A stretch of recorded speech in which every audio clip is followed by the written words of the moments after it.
छोले कुलचे। वाह वाह वाह, मज़ा ही आ गया इस ढाबे के छोले कुलचे खाकर। सच का पापा, मुंह से इसका स्वाद जाने का नाम ही नहीं ले रहा। 2 प्लेट खा चुका हूँ, पेट भर गया है, लेकिन मन है कि भरने का नाम ही नहीं ले रहा। सोच रहा हूँ जिसने बनाया उसके हाथ चूम लूं। अरे बस बस बस, इतना भी छोले कुलचे से प्यार हो गया है क्या दोनों को कि रुकने का नाम ही नहीं ले रहे हो दोनों? अरे मम्मी, मैं सच कर रहा हूँ, मुझे ये छोले कुलचे इतने पसंद आ गए कि मैं रोज़ ये खा सकता हूँ। हाँ, तो छोले कुलचे बनाने में कौन सी बड़ी बात है?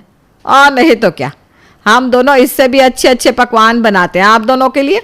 आज तक आप दोनों ने इतनी तारीफ कभी हमारे लिए तो नहीं की, क्यों बहू? सही कहा माँ जी। अरे आप दोनों ने कभी भी हमें ऐसे छोले कुलचे नहीं खिलाए जो हम आपकी इतनी खुलकर तारीफ कर सके। क्यों आकाश बेटा? मम्मी, पापा बिल्कुल सही कह रहे हैं। ठीक है, आज तक नहीं खिलाया है ना, तो अब खिला देंगे।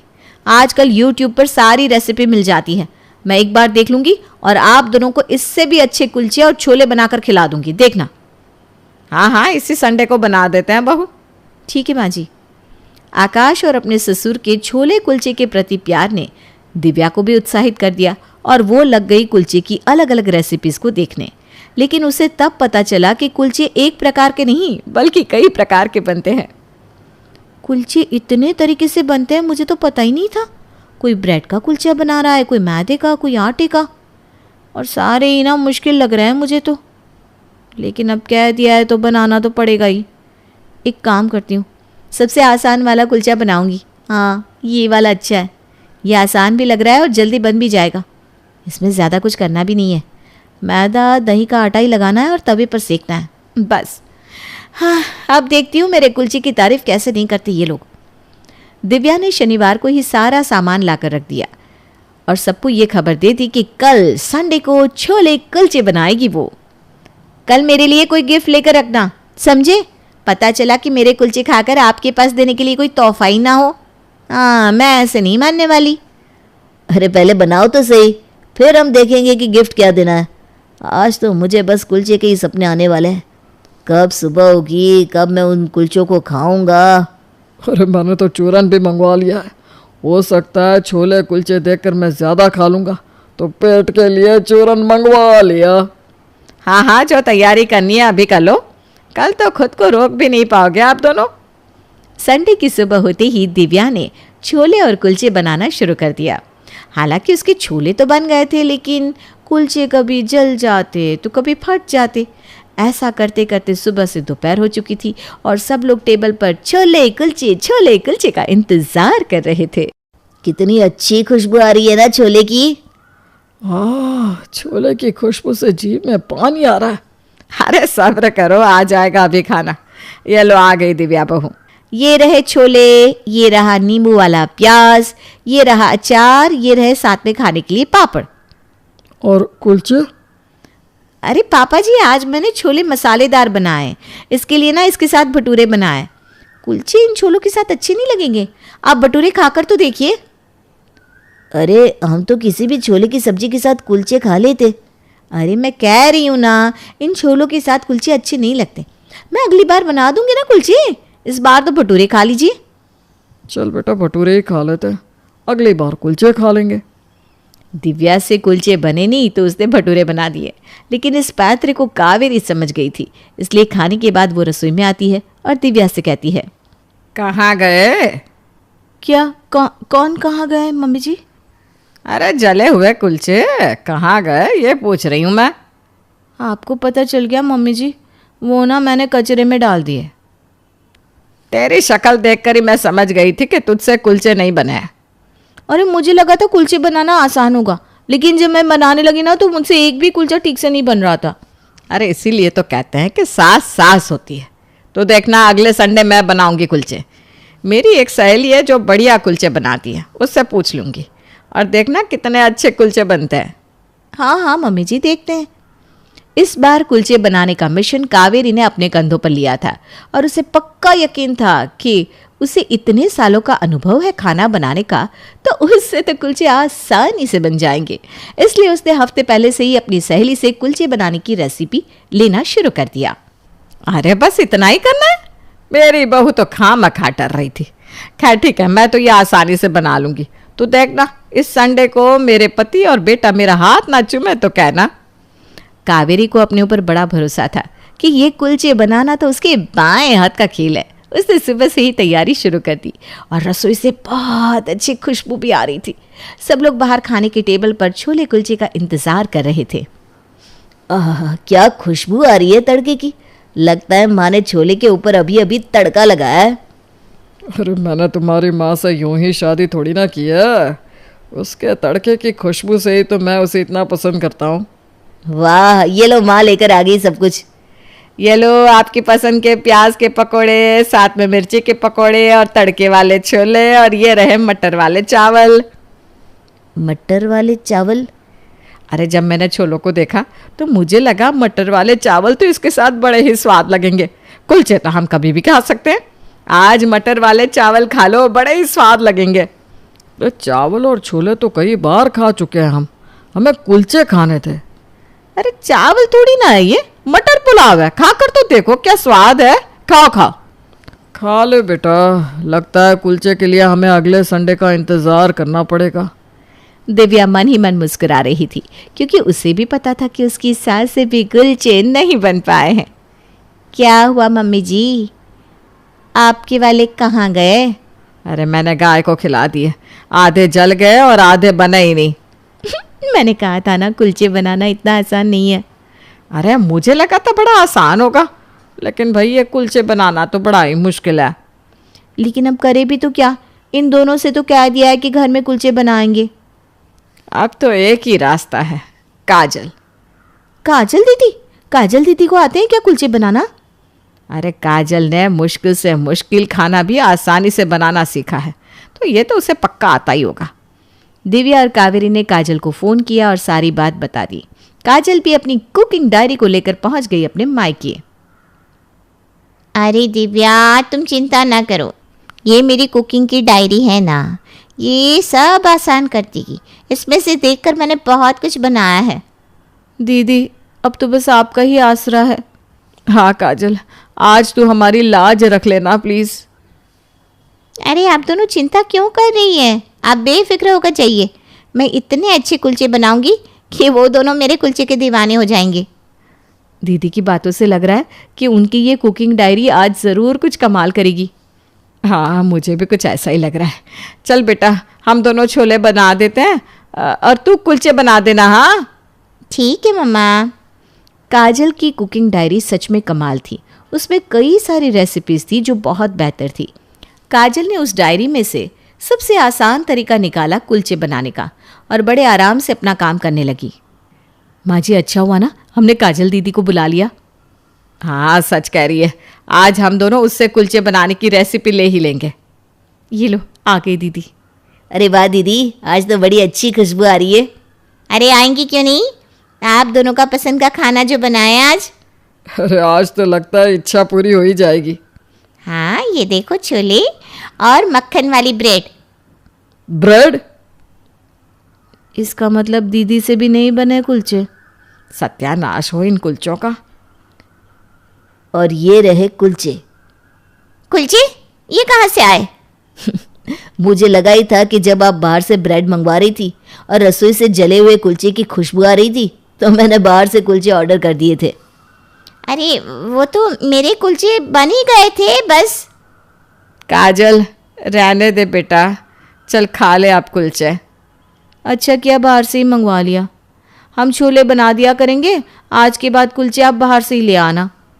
हाँ, इनके चावल भटूरे और ये ब्रेड से तो बचेंगे कम से कम। तुम चुप रहो जी। अरे मजाक था कावेरी, मजाक। ये लो तुम कुलचा लो। महिमा, अब भी समय है, ज्यादा देर नहीं हुई है। वंश को चलाने के लिए लड़का ही जरूरी होता है, लड़कियों का क्या है, वो तो पराया धन होती है। एक ना एक दिन तेरी बेटी दृष्टि भी अपने ससुराल चली जाएगी, फिर बुढ़ापे में कौन तुम्हारा सहारा बनेगा, कभी सोचा है तुमने? मम्मी जी, मैं आपकी बात समझ रही हूँ, लेकिन किसी दूसरे के बेटे को हम कैसे अपना लें भला? जिस किसी भी बच्चे को हम गोद लेंगे उसकी रगों में तो किसी दूसरे का ही खून होगा ना, और मैं दूसरे के बच्चे को पाल नहीं सकती। हाँ माँ, महिमा ठीक कह रही है। वैसे भी दृष्टि अब 8 साल की हो चुकी है, सब समझने लगी है वो भी। अगर हम बच्चा गोद ले भी लेते हैं तो हो सकता है कि कल को वो भी उस बच्चे को एक्सेप्ट ना कर पाए। अरे वो सब तुम समय पर छोड़ दो, समय के साथ साथ उसे भी सब समझ में आ जाएगा। वसुंधरा अपनी बेटी बहू को रोजाना यही बात बोलती, जिसे गिरीश और महिमा नजरअंदाज करते रहते।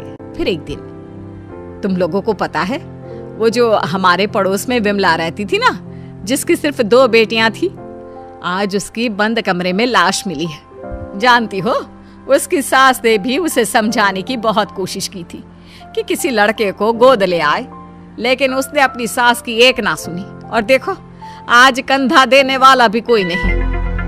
वसुंधरा की इन बातों का गिरीश और महिमा पर इतना ज्यादा असर पड़ता है कि वो तुरंत ही बच्चे को गोद लेने का फैसला कर लेते हैं। तकरीबन 3 घंटे की प्रक्रिया के बाद गिरीश 6 साल के हर्ष को संग लेकर घर पहुंचता है। आप यही चाहती थी ना माँ कि हम एक लड़के को गोद ले आए? तो देखिए, ये रहा हमारा हर्ष। ये तो तुमने बहुत अच्छा किया बेटा। अब एक काम करते हैं, कल कुछ पंडितों को बुलाकर इसका शुद्धिकरण करा देते हैं। शुद्धिकरण? ये क्या होता है? अरे बेटा, अभी तेरी रगों में किसी और का खून है, जिसके बारे में हमें कोई खोज खबर भी नहीं है, इसीलिए तू अशुद्ध है। कल जब तेरा शुद्धिकरण हो जाएगा तब तो इस घर का वारिस बन जाएगा। तो क्या कल आप इंजेक्शन लगाकर मेरे शरीर से खून निकाल लेंगे? अरे ना ना बेटा, ऐसा कुछ नहीं होगा। हाँ, मुझे पता है ऐसा ही होगा। मैंने पढ़ा था खून की शुद्धिकरण को डायलिसिस कहते हैं। इसके जरिए जो हमारे शरीर में गंदा खून होता है वो निकाल देते हैं। आप लोग भी कल मेरे साथ यही करोगे ना? हर्ष के मुंह से इतनी छोटी सी उम्र में इतनी बड़ी बड़ी बातें सुनकर सभी दंग रह जाते हैं। आप कहाँ से लाए हो इस बच्चे को जो इस उम्र में इतनी बड़ी बड़ी बातें कर रहा है? कहा था ना कोई मासूम सा बच्चा लाना। महिमा, यह अभी सिर्फ 6 साल का है।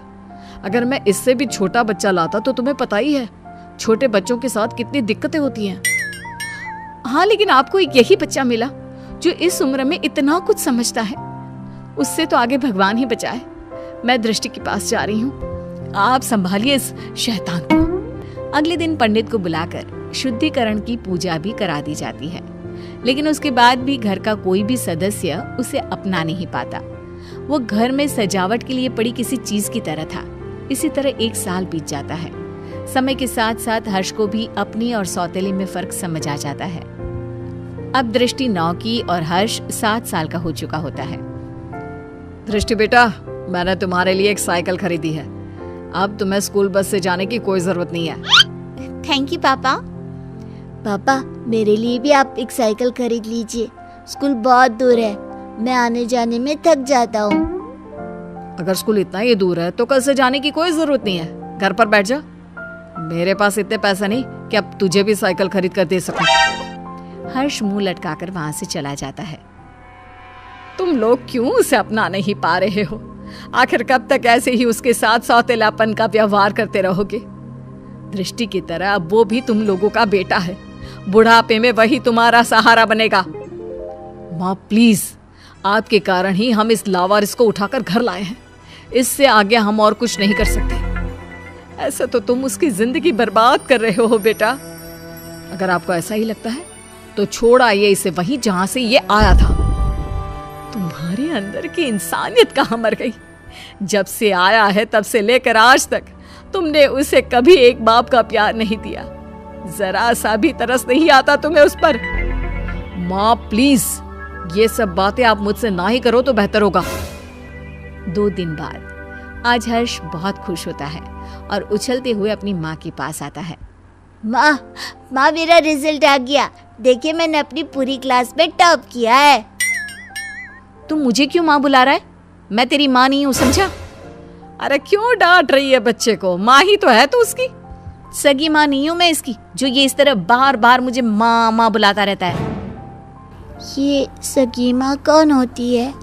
क्या माँ भी कभी सगी और पराई होती है? लो, फिर शुरू हो गया।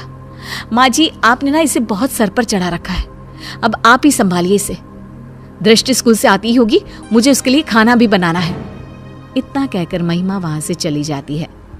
दादी, कोई मुझे प्यार क्यों नहीं करता? सब दीदी से ही क्यों प्यार करते हैं? अरे ना ना बेटा, ऐसी कोई बात नहीं है। दृष्टि बड़ी है ना, इसलिए बस सबको उसकी फिक्र लगी रहती है। फिक्र और प्यार दोनों में अंतर होता है दादी। मम्मी पापा ना तो मेरी फिक्र करते हैं और ना ही मुझसे प्यार। 7 साल के बच्चे की ये बातें सुनकर वसुंधरा खामोश खड़ी रह जाती है। उसे समझ में नहीं आता कि वो बोले भी तो क्या। इतने में ही वहां दृष्टि भी आ जाती है। मम्मी पापा मुझसे प्यार इसलिए करते हैं क्योंकि मैं उनकी सगी बेटी हूँ, और तुम्हें तो वो अनाथालय से उठाकर लाए हैं। दृष्टि, कितनी बार समझाया है, इस तरह बात नहीं करते। छोटा भाई है वो तुम्हारा। ये मेरा कोई भाई नहीं है। दीदी, मैं आपका सगा भाई नहीं हूँ, तो मेरा भी तो आप लोगों से कोई खून का रिश्ता नहीं है। उसके बाद भी जब मैं आप लोगों का स्वीकार कर सकता हूँ, तो आप लोग क्यों नहीं अपना रहे मुझे? शोर सुनकर गिरीश और महिमा भी बाहर आते हैं। इतना शोर क्यों हो रहा है यहाँ? क्या चल रहा है ये सब? देखिए ना पापा इस लड़की को। क्यों रे हर्ष, आप कौन सा ज्ञान झाड़ रहा है तू? मैंने तो बस छोटा सा सवाल ही पूछा था दीदी से। अगर उनके लिए मैं कोई गैर हूँ, तो आप कौन से मेरे सगे हैं? उसके बाद भी जब मैं आपको अपने जन्मदाता की जगह दे सकता हूँ, तो आप लोग ऐसा क्यों नहीं कर सकते? हर्ष के इन सवालों से पूरे घर में सन्नाटा छा जाता है। वसुंधरा अपने आंसू पोंछते हुए गिरीश और महिमा से सवाल करती है। अब क्यों चुप हो तुम लोग? जवाब दो ना इस बच्चे के सवाल का। हर्ष के सवालों का किसी के पास कोई जवाब नहीं होता। गिरीश और महिमा बिना कुछ बोले अपने रूम की तरफ चले जाते हैं। ये लड़का तो जरूरत से ज्यादा ही तेज है। कहीं हमने इसे गोद लेकर कोई गलती तो नहीं कर दी? अगर ऐसा ही रहा तब तो ये हमारी बेटी का हक छीन लेगा और पूरी प्रॉपर्टी हड़प लेगा। तुम सही बोल रही हो महिमा। हमें जल्दी से इस लड़के का कुछ करना होगा। ये हमारी बेटी के लिए खतरा हो सकता है। अगले दिन। हर्ष बेटा, कहाँ हो? चलो आज हम तुम्हें कहीं बाहर घुमाने ले चलते हैं। सच में माँ, हम घूमने जा रहे हैं? हाँ बेटा, अब जल्दी से तैयार होकर आ जाओ। हर्ष भागते हुए अपने रूम में तैयार होने जाता है। थोड़ी देर बाद वो तैयार होकर बाहर आता है, जहाँ गिरीश और महिमा उसका इंतजार कर रहे होते हैं। मम्मी पापा, हम कहाँ जा रहे हैं? आज हम तुम्हें मेला दिखाने के लिए लेकर जा रहे हैं। कल तुम्हारे सवालों ने हमारी आंखें खोल दी, इसलिए अब हम तुम्हें अपने सगे बेटे जितना ही प्यार देंगे। हर्ष ये सब सुनकर बेहद खुश हो जाता है। उसे लगने लगता है कि अब उसके बुरे दिन जा चुके हैं, लेकिन उसे कहाँ पता था कि उसकी किस्मत में आखिर आगे क्या लिखा है। वे सब मेले में पहुंच जाते हैं। हर्ष बेटा, झूला झूलोगे? हाँ मम्मा, मुझे झूला झूलना बहुत पसंद है। ठीक है, तुम जाकर झूला झूल लो, हम लोग तुम्हारा यहीं इंतजार करते हैं। हर्ष चला जाता है। यही अच्छा समय है, अब हम घर चलते हैं, इसका काम तो हो गया। सही कहा तुमने। मेला घर से इतना दूर है कि ये वापस लौटकर कभी नहीं आ पाएगा। गिरीश और महिमा वहां से चले जाते हैं। हर्ष जब वापस लौटता है तो उसे वहां कोई नजर नहीं आता। वो पागलों की तरह अपने परिवार वालों को ढूंढता है। कुछ घंटे ढूंढने के बाद जब उसे कोई नहीं मिलता तो उसे सब समझ आ जाता है। अब वो करता भी तो क्या? न घर का पता मालूम था, ना ही कोई फोन नंबर। थक हार कर वो वहीं बैठ जाता है। तुम दोनों तो हर्ष को मेले पर लेकर गए थे ना, इतनी जल्दी वापस आ गए? और हर्ष कहाँ है? कहीं नजर नहीं आ रहा। माँ, वो अपने पुराने दोस्तों से मिलने की बहुत जिद कर रहा था, तो हम उसे अनाथ आश्रम छोड़कर आ गए हैं। कुछ दिन के बाद आ जाएगा, आप परेशान ना हो। वसुंधरा को दाल में कुछ गड़बड़ लगती है, लेकिन वो कुछ नहीं कहती और सीधे अपने रूम में चली जाती है। महिमा, माँ को इसके बारे में कुछ पता नहीं चलना चाहिए। महिमा सिर हिलाकर हाँ कहती है। 1 हफ्ता बीत जाने के बाद भी जब हर्ष वापस नहीं आता, तब वसुंधरा अपना फोन उठाकर हर्ष के दोस्तों को फोन करती है, जिससे उसे पता चलता है कि हर्ष तो कभी अनाथ आश्रम गया ही नहीं था। गुस्से से आग बबूला होकर वसुंधरा गिरीश और महिमा के कमरे में जाती है। हर्ष तो अनाथ आश्रम गया ही नहीं, फिर तुम लोगों ने मुझसे झूठ क्यों बोला? कहाँ है मेरा पोता, बताओ मुझे। माँ जी, वो आपका पोता नहीं है। मुझे सिखाने की जरूरत नहीं है, जितना पूछा है सिर्फ उतना ही जवाब दो। माँ, वो हम लोग हर्ष को उस दिन मेले में ही छोड़कर आ गए थे। हमें नहीं पता कि अभी वो कहाँ है। क्या? उस छोटे से बच्चे को तुम मेले में ही छोड़कर आ गए, ये जानते हुए भी कि वो अभी सिर्फ 7 साल का है? बेचारे किस हाल में होगा वो मासूम। तो और क्या करते मम्मी जी, उसका ठेका थोड़ी ना ले रखा है हमने। हम क्यों भला किसी और के बेटे के लिए अपनी बेटी का हक मारे। इस घर, परिवार और हमारे प्यार पर सिर्फ दृष्टि का हक है।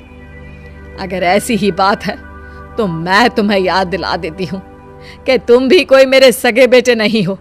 ऐसे ही किसी अनाथ आश्रम से मैं तुझे लेकर आई थी।